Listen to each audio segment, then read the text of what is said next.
when you look at statistics and ease of doing business, they say is like improving and all of that. I mean, we have a music-based network in the music industry, but with running businesses, you need to look at like all other aspects of it. Sound of Startups podcast is hosted by Taj, produced by Amplitude Ventures, your partner in early stage startups.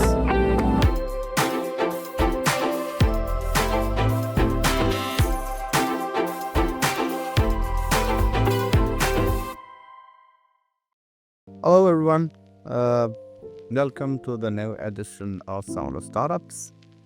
Today, I have someone from India in a company called Engage Music.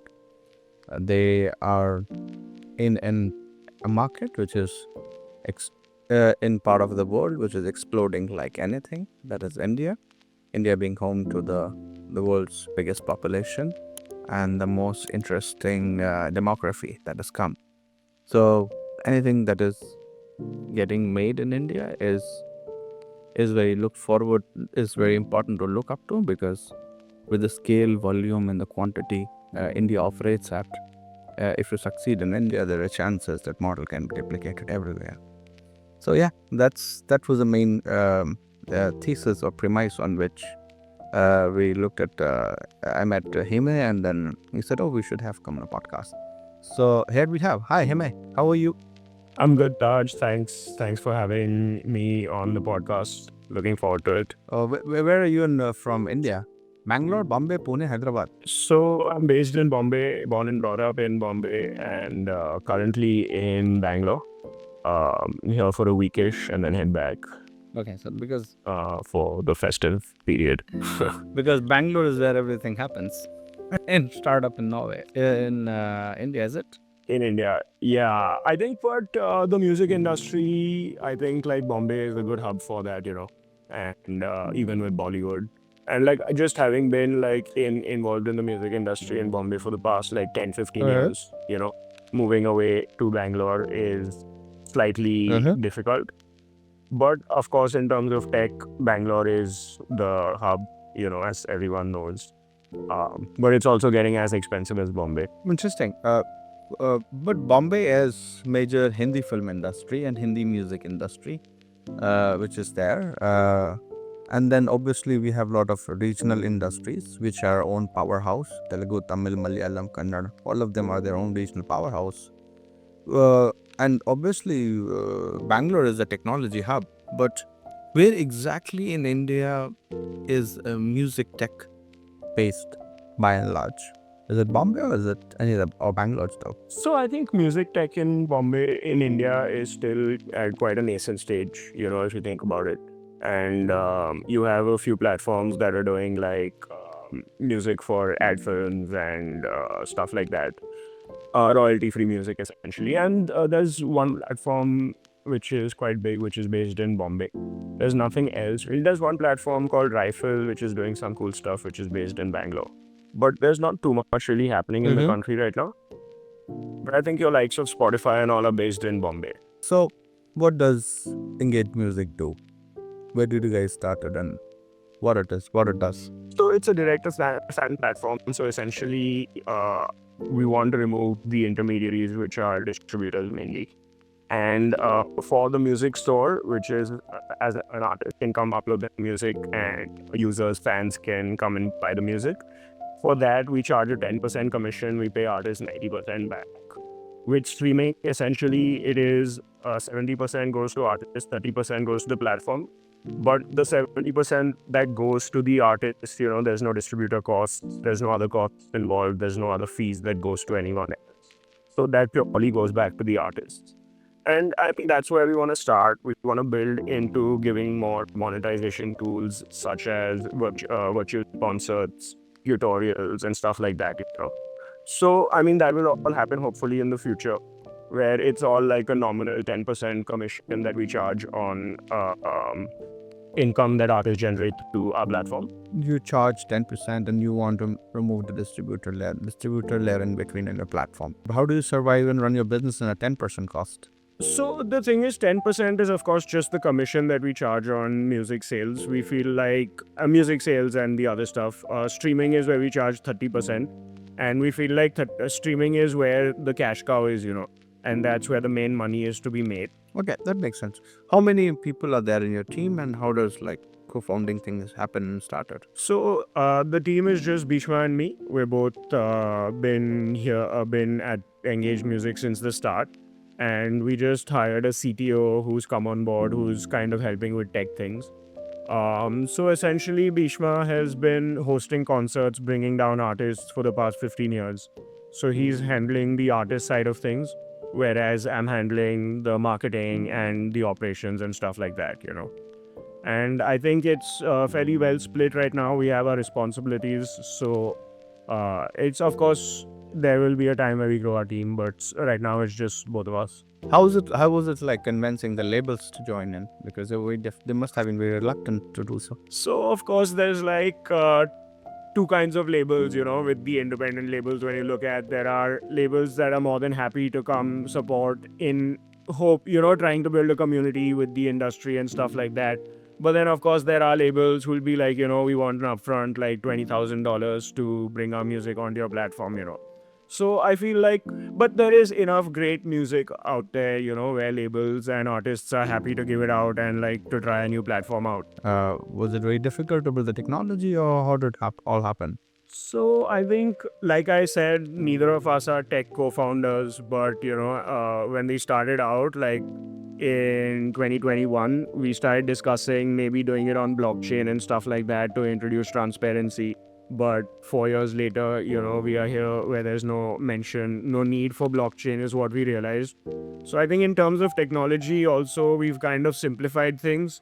With a streaming platform, I think it's been built, we're not really doing anything groundbreaking in terms of technology. Essentially, we're trying to change the business model and the way the industry functions. How do you see Engage Music going ahead? Like, what's the plans for future? The plans for the future are big. There's a lot to do. So essentially, like we've set up the music store. We want to set up the streaming, subscription-based streaming and all of that, kind of build the product, also build out the social network, because the social network is essentially what brings everything and everyone together and brings the music community together. That's where fans are made, that's where communities are built. So that's essentially the long-term goal, to like build something for the music industry where we don't want people to spend like every day like hours on the social network, but like your one-stop shop. You want to see where you want to go out to your next gig, all of that. So that is definitely the plan for the product for the future. It would be great to be able to compete with the likes of Spotify and all at some point. We do see independent music growing to that level, and why not build out a platform for that? I mean, Spotify 2 years ago paid out the same amount to independent music as they did to the big three labels. So that's encouraging. I get it. So, like, if you were to ask you, what are the top three challenges that you had when you, as a music tech founder who built the product to this level, what are like the top three challenges that you face in making a business? I think difficult to give you just three, but I feel like one of the major challenges has been, with competing with the likes of a Spotify. Bringing a user from Spotify to Engage Music is kind of difficult, because like, how do you compete with that kind of a catalog? And like, everybody likes classics and like, music from the 70s and the 80s and like all of that, that you're gonna get on your Spotify. So I think bringing users or like switch, of course, there's the super fans, the fans that really support the artists that would come and like try out a new platform, but like the mass, how to get them onto the platform, that's been a struggle. Also, I think in terms of tech, just getting a technical co-founder, kind of like going through with that process has been a struggle. We made a few mistakes over the first couple years, but of course learned from all of that. And I think the third difficulty I would say is definitely funding or lack of funding. It's with a startup, without funding, it's difficult to kind of grow. If you were to restarting it today, how would you like do it? Would you still do the same way that you have done, or you would like to do it differently? I think definitely do it differently. Start out with a tech co-founder, not waste like 3 years before we get one. So I think that would be a major difference. Also, I think we waited quite a while to go about with the fundraising process. So I think a few of these things could definitely change up. And I think with every business you start and you run, there's like hindsight is of course 2020, as they say. So but I mean, you take these learnings and take them forward, right? There's no point in thinking about the past. Like how was the experience having like startup and entrepreneurship in India? How is it different?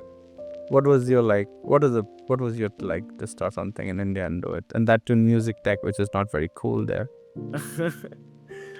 I think the thing is, music tech is cool, but it's such a niche, that like it's like people are like, it's too cool. Let's just leave it aside for right now.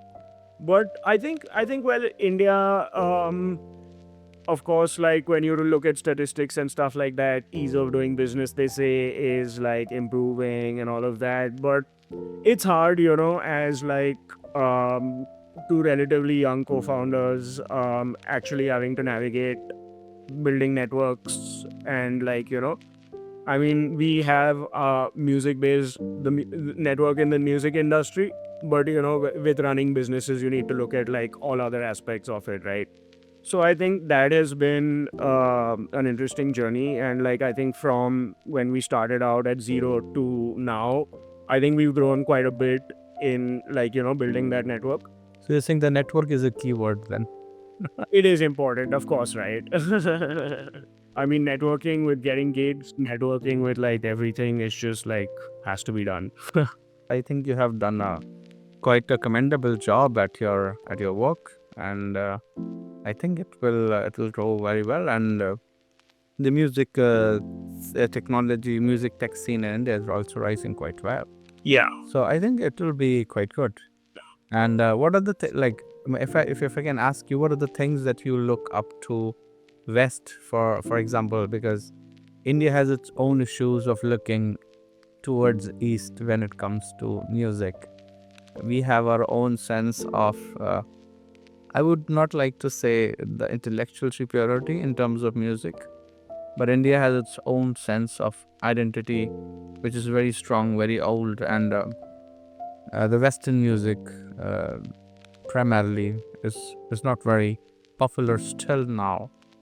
But do you think, as a musicians or music tech owners, you still what are the things you look up to West, primarily Europe and America? So I feel like we're in a space globally where everything is like within our reach, and like I feel like taking the best of like all worlds, it's like if you look at dance music, it comes from America and Europe. Like if you look at house music and like the roots, and essentially like taking that, as this is my perspective as a musician, and like the West has great influences. India has, of course, like you said, a rich culture in music, and like putting those together, kind of like like it's being done. If you look at like African music, it's gone global, right? Like now there's more white people of performing African music than there is Africans, so it's like India, why not India being that, the future where it's global, it's not just in India. I think so. Music tech is rising in India slowly. Obviously, India is at inflection of growth. All the technologies are growing. Okay, let me conclude it this way. India is an emerging market in South Asia and globally. Music tech is growing. There is an inflection of capital, foreign capital in India, and homegrown capital to make the startups grow. Yes, music and music tech still a niche investment. Film music is very different compared to independent music, and film music still dominates the Indian cinema, whether it's Indian music scene whether it's regional film music or the mainstream Hindi film music. The platforms like yours will certainly thrive, but it is going to be a long journey, and a lot of hard work, a lot of patience, and a lot of energy is needed, and that's how things are made. So, yeah. With that, thank you so much, Himay, for your time, and I wish you best of luck. And take care of yourself. And goodbye. Yep. Thank you, Taj. It was great being on this show, and hopefully, the listeners have gained some insight from my experiences. And thank you for the wishes, and have a great December. And hopefully, we can chat soon. Thank you. Thank you all so much for this thing. We're heading towards Christmas, towards the last episodes. So, hope to see you next year. Bye bye. See you. Bye.